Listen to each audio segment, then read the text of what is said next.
Hello everybody and welcome to Innerpeffray Library.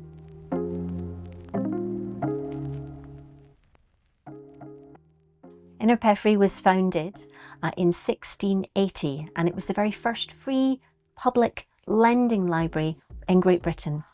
So we're almost 350 years old and I'm sitting today in our reading room surrounded by our 19th century book collection.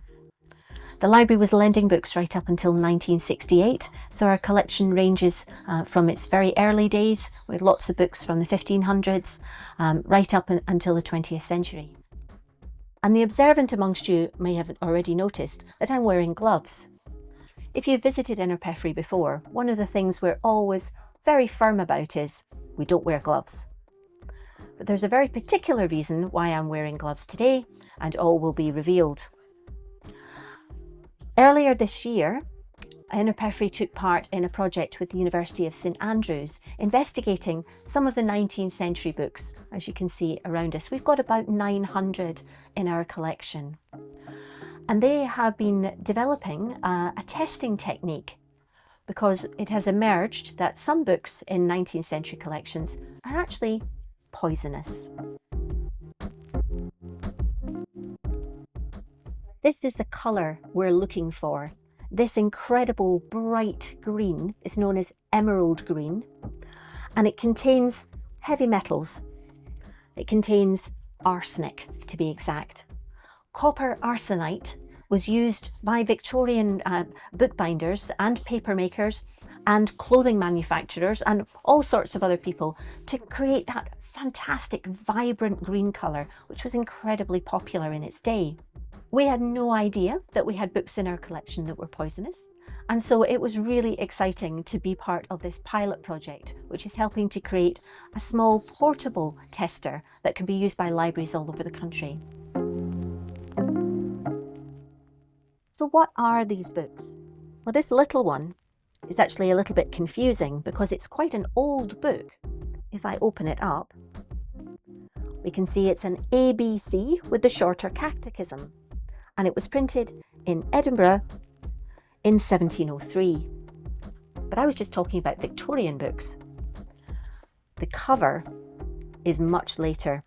It's actually just a little pamphlet that at some point in its life has been bound in a proper cover to protect it. And thank goodness it was, because as a pamphlet, it's very rare. We don't know of another copy in Great Britain. So yeah, thank you to whoever put the cover on. The second book that I have on the table beside me here is called Forget Me Not. And you can see the date, 1831, right on the top there. And it's got two covers. It's got a little slipcase, and then inside, brighter than ever, is this incredible emerald green arsenic binding. And has all this gorgeous decorative pictures on it, even on the spine.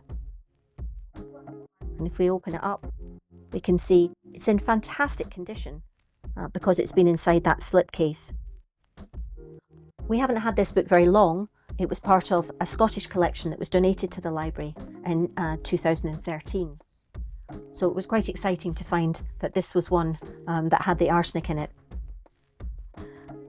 And finally, another book with a second cover. This is part of a series, the Bones Shilling series, and apparently this crops up a lot in other libraries. We've only got one, although it may have been that we had lots in the past and they've simply fallen apart. And you can see why. Very, very fragile spine on that one. It's just a paper cardboard cover. And this outer cover is made of linen, and this has been made by the librarian at Innerpeffray at some point in the past. The pages are quite loose, and this is very typical of 19th century books.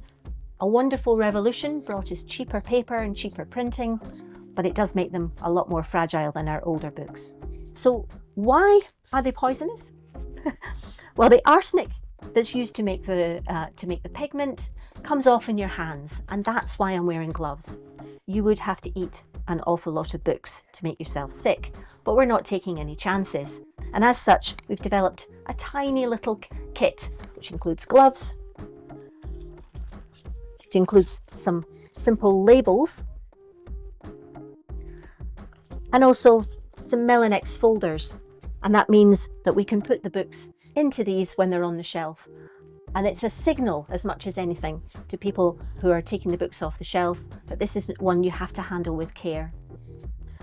The kit, just in a small box, also includes some biodegradable but disposable wipes, so that this hard surface that we've been handling the books on can be wiped down afterwards. So that's a little treasure from Innerpeffray Library.